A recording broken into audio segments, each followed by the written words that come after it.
आज का टॉपिक है एप्लीकेशंस ऑफ बोर्स मॉडल में बी। ध्यान दें, इसके पीछे वाले क्लास में हम लोग रेडियस का फार्मूला ड्राइव किए थे। पीछे वाले क्लास में रेडियस का फार्मूला ड्राइव किए थे। अब यहां पर हम लोग बात करें, हम लोग यहां पर वेलोसिटी, कोई भी एटम किसी सेल में रोटेट करेगा तो कितना वेलोसिटी होगा, तो वेलोसिटी के लिए फार्मूला हम लोग आज ड्राइव करेंगे। एक चीज तो ऑलरेडी जानते हैं, ये आपका इलेक्ट्रॉन का न्यूक्लियस है, ये इलेक्ट्रॉन का न्यूक्लियस है। इस सेल में इलेक्ट्रॉन रोटेट कर इसको चारों तरफ, तो एक बाहर की ओर एक फोर्स लगता है। इस फोर्स को कहा जाता है सेंट्रीफ्यूगल फोर्स। इस फोर्स को कहा जाता है सेंट्रीफ्यूगल फोर्स। तो सेंट्रीफ्यूगल फोर्स बराबर होता है, सेंट्रीफ्यूगल फोर्स बराबर होता है mv स्क्वायर अपॉन आर, और इलेक्ट्रोस्टैटिक्स फोर्स बराबर होता है, यहां पर लग रहा है इलेक्ट्रोस्टैटिक्स फोर्स बराबर होता है K JD square upon are square. तो ये तो ऑलरेडी पीछे वाले क्लास में हम बता चुके थे। तो दोनों कोलम्बिक फोर्स और centrifugal force, electrostatic force centrifugal force equal होता है। ध्यान दें, कोई दो बॉडी के बीच में जो फोर्स लगता है इलेक्ट्रोस्टैटिक फोर्स, तो होता है K constant Q1 Q2 upon are square, ये फॉर्मूला होता है। तो यहां पर ध्यान दें, सेंट्रीफ्यूगल फोर्स बराबर के जेड ई, जेड ई यहां पर प्लस चार्ज है, जेड है एटॉमिक नंबर, ई इलेक्ट्रॉन पर चार्ज, तो जेड ई चार्ज है, ए इलेक्ट्रॉन है, तो के जेड ई इंटू तक हो गया के Z E square upon are square. यहाँ m b square upon r हो गया, आर आर कैंसिल हो गया, तो यहाँ K Z E square equal to हो गया, के Z E square equal to हो गया, के जेड स्क्वायर इक्वल टू हो गया M V square upon are, और के जेड स्क्वायर बराबर हो गया एम भी आर इंटू भी।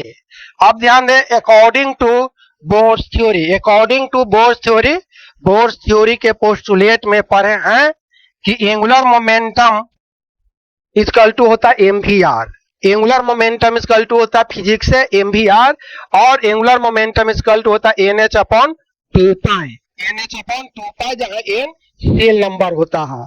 तो एम भी आर के जगह पर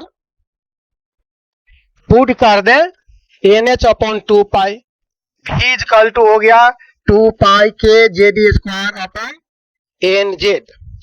ध्यान दें, ये याद रखेंगे, वेलोसिटी इक्वल टू हो गया two pi k JD square divide करेंगे n h, two pi k JD square upon n h, putting the value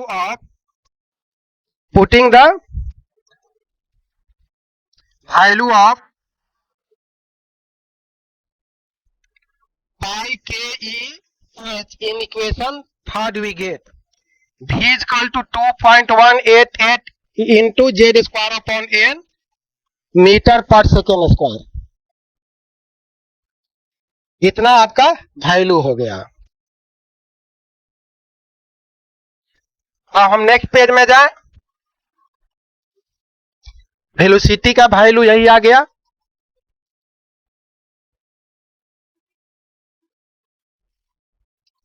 यहां Vn बराबर velocity of electron in N shell और ऑर्बिट, जेड हो गया atomic number, N हो गया orbit और cell number, C हो गया energy of electrons in nth orbit of hydrogen like species. अब देखिए ध्यान से, total energy of electron E होता है, it is the sum of kinetic energy plus potential energy, और ये हो गया इक्वेशन। नेक्स्ट हम लोग बता दें, टोटल एनर्जी को En से इंडिकेट करेंगे, En potential energy plus kinetic energy. अब हम लोग बात करें, इलेक्ट्रोस्टैटिक्स फोर्स बराबर कोलम्बिक फोर्स होता है, K Z square upon are square equal to M V square.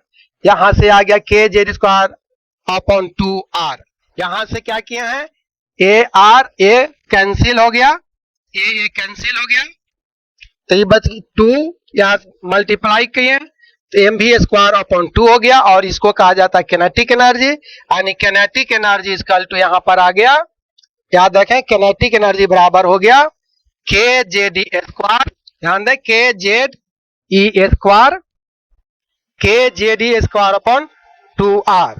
Potential energy बराबर हो गया माइनस के जेड ई square upon r। T kinetic energy बराबर हो गया, ये पोटेंशियल एनर्जी बराबर हो गया। अब ये दोनों का वैल्यू इसमें पुट कर दे, दोनों का वैल्यू पुट कर दिए तो ये आ गया टोटल एनर्जी। ये टोटल एनर्जी का फॉर्मूला हो गया 2kjd² upon 2r। Putting the value of r, r का value n square H square बटे 4 pi square M K JD square, r का वैल्यू इसमें पुट कर दिया है, r का वैल्यू इसमें पुट कर देंगे तो ये आ जाएगा वैल्यू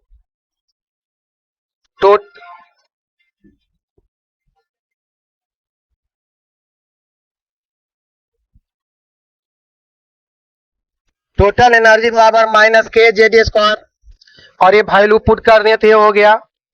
नेक्स्ट पेज में देखें, ध्यान दें r का value n square H square upon 4 pi square M K JD square. Already radius का ये फार्मूला हम पढ़ चुके हैं, ये रेडियस वाले फार्मूला पीछे वाले क्लास में हम पढ़ चुके हैं। अब जो नहीं जानते हैं वो इसके पीछे वाले जो वीडियो है उसको देख लेंगे। Putting the value of r in equation, equation में ये वैल्यू rn का पुट कर दिया, ये आ गया आपका। नेक्स्ट पेज में देखें, यानी ईटी टोटल एनर्जी बराबर हो गया के जेडी स्क्वायर, नीचे वाला ऊपर चला गया तो 4 pi square M K JD square upon 2 N square H square, और आ गया ये आपका। एक चीज यहां पर साइन जो है, साइन यहां माइनस है, माइनस साइन छूट रहा है, साइन होगा तो total energy minus 2 pi square M k square Z square e square upon N square H square, इसको 5 टाइम पढ़ेंगे। टोटल एनर्जी बराबर हो गया 2 pi square M k square Z square e square upon N square H square. ये formula याद रखेंगे, और एक फार्मूला ये रखेंगे रेडियस वाले, रेडियस वाले याद रखेंगे कि रेडियस बराबर होता है N square H square upon 4 pi square M K JD square. तो ये रेडियस का फॉर्मूला याद रखेंगे, और ये हो गया टोटल एनर्जी का। इसमें आपका कांस्टेंट कौन कौन चीज है ये देख लें हम लोग। यहां पर ई टी वैल्यू पुट करते हैं, पुटिंग द वैल्यू ऑफ पाई, पाई का वैल्यू पुट करेंगे, एम का वैल्यू पुट करेंगे, के का वैल्यू पुट करेंगे, एच का वैल्यू पुट करेंगे इन इक्वेशन। इसमें जो है पाई का वैल्यू 3.14, मास हो गया इलेक्ट्रॉन का 9.1 इंटू 10 के पावर माइनस 34 kg। के का वैल्यू पुट करेंगे, पीछे वाले क्लास में इस सभी का वैल्यू दिया हुआ है, देखिए पीछे वाले लेक्चर देख लेंगे। के का वैल्यू ई हो गया इलेक्ट्रॉन पर चार्ज, और एच का वैल्यू वो सभी दिया हुआ है। ये सभी वैल्यू इक्वेशन 5 में पुट करेंगे तो आ जाएगा total energy equal to minus 2.169 into 10 के power minus 19 Z square upon N square joule per atom. अब यहाँ जूल को इलेक्ट्रॉन वोल्ट में कन्वर्ट कर देंगे तो 1.6 इंटू 10 के पावर माइनस 19 जूल बराबर होता है 1 इलेक्ट्रॉन वोल्ट। तो इसमें इतना से डिवाइड कर देंगे तो आ जाएगा इलेक्ट्रॉन वोल्ट में। तो यहां इतना बराबर होता है 1 इलेक्ट्रॉन वोल्ट, इससे डिवाइड कर दिए तो आ गया, सोल्व कर करके माइनस 21.69 अब डिवाइड करेंगे minus 1.6 into Z square upon N square electron volt per atom, और इससे डिवाइड कर जाएंगे तो यही वैल्यू आ जाएगा En टोटल एनर्जी बराबर -13.6 Z square upon N square electron volt per atom. तो ये फॉर्मूला याद रखना है, इस फॉर्मूला को याद रखना है। यानी किसी भी एटम में एन सेल का एनर्जी हो गया -13.6 Z square upon N square electron volt per atom. यहां पर एन जो है बताता है ऑर्बिट नंबर, एन बताता है ऑर्बिट नंबर,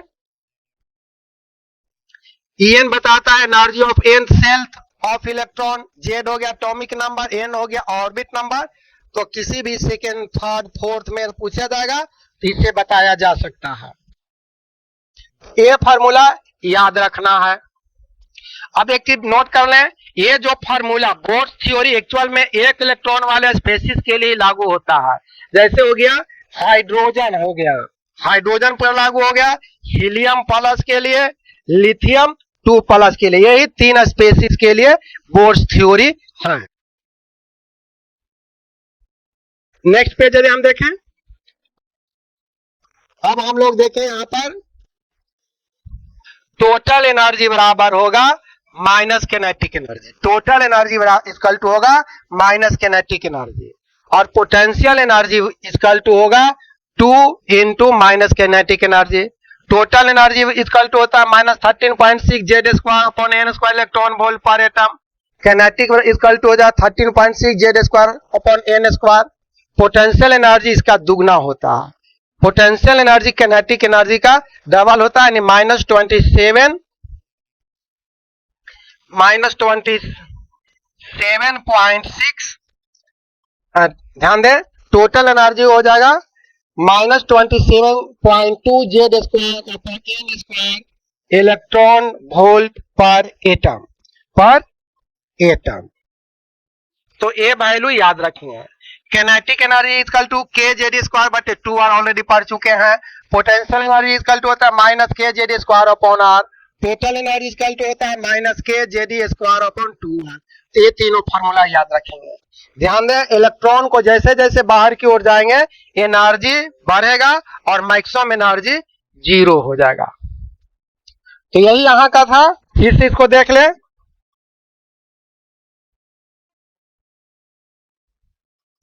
पहले तो वेलोसिटी के लिए फार्मूला निकाले हैं, तो वेलोसिटी का फार्मूला निकालेंगे तो यही फार्मूला याद रखेंगे। ये वेलोसिटी के लिए इसको राउंड फिगर में रखेंगे तो ये आपका याद रखना है, राउंड फिगर में ये याद रखेंगे, ये वैल्यू याद रखना है। 2 इसको 2 सिग्निफिकेंट फिगर में कन्वर्ट कर लिया तो 2.2 इंटू 10 के पावर 6 जेड अपॉन एन, यानी वेलोसिटी जो है डायरेक्टली प्रोपोर्शनल होगा जेड का, और वेलोसिटी जो है इनवर्सली प्रोपोर्शनल 1/n का होगा।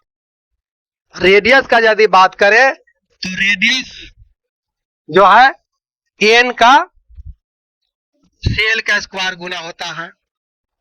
सेल बढ़ेगा तो रेडियस बढ़ेगा, और रेडियस जो है इनवर्सली प्रोपोर्शनल होता है जेड का। जेड बढ़ेगा तो रेडियस घटेगा।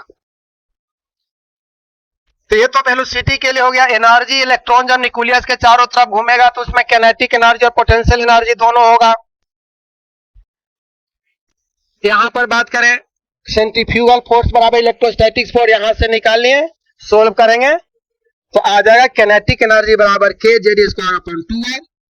पोटेंशियल एनर्जी बराबर होता है, पोटेंशियल एनर्जी बराबर होता है K Z square upon are. ध्यान दे क्या होता है पोटेंशियल एनर्जी।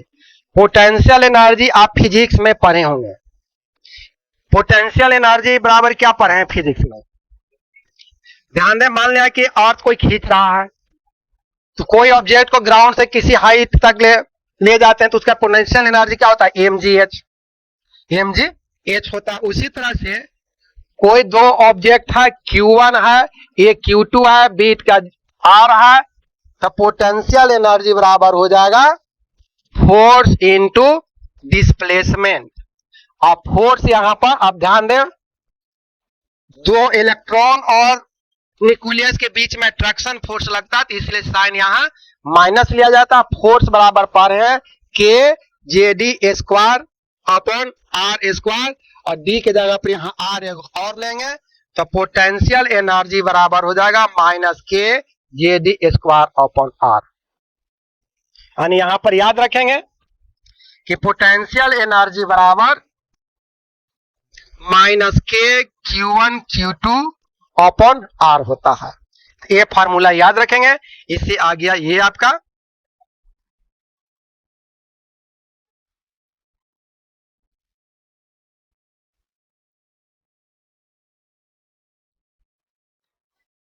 किनेटिक एनर्जी बराबर इतना आ गया के माइनस के जेड स्क्वायर बटे आर। इससे हो गया total energy, potential energy, kinetic energy, potential energy इतना, किनेटिक एनर्जी इतना, टोटल एनर्जी आ गया ये। अब we know that R is equal to इतना फार्मूला होता है। Putting the value of R in equation, first में आर का वैल्यू पुट कर दिए तो ए आपका प्राप्त हुआ। अब यहां पर कांस्टेंट टर्म को पुट कर दिए, ए आ गया टोटल एनर्जी के लिए। बोर्स थ्योरी एक इलेक्ट्रॉन वाले स्पेसिस को ही क्लियर करता है। अब ये उसी चीज को टोटल लिख दिया गया है, ये भी याद रखेंगे। हम लोग रेडियस के लिए फॉर्मूला याद रखेंगे 0.529। बोलिए क्या होता है रेडियस के लिए formula? 0.529 N square upon Z होता है। N square upon Z angstrom होता है। ये भी एक फार्मूला यहां याद रखेंगे। दूसरा फार्मूला यहां पर Vn बराबर हो गया 2.2 इंटू 10 के पावर 6। यहां पर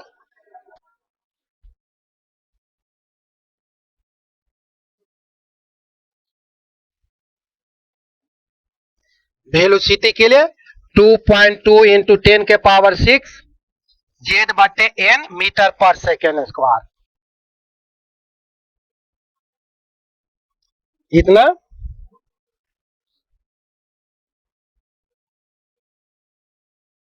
यानी जेड का वैल्यू बढ़ेगा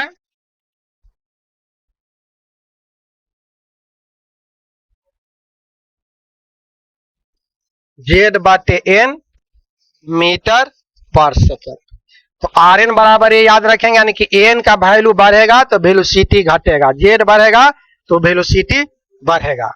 तो इससे हम निकाल सकते हैं सूर्य के जो जितने नजदीक प्लेनेट रहेगा उसका वेलोसिटी ज्यादा होगा, और जो सूर्य से जितने ज्यादा दूरी पर रहेगा उसका वेलोसिटी उतना ही कम होगा।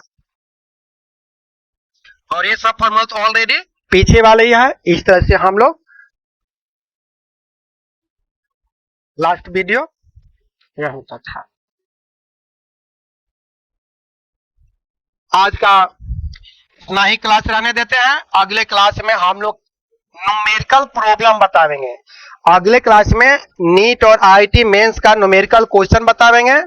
और इस वीडियो को शेयर करें, लाइक करें और सब्सक्राइब करें, अधिक से अधिक लोगों के बीच में शेयर करें। और अगले क्लास के लिए आप लोग न्यूमेरिकल प्रॉब्लम के लिए तैयार रहिए।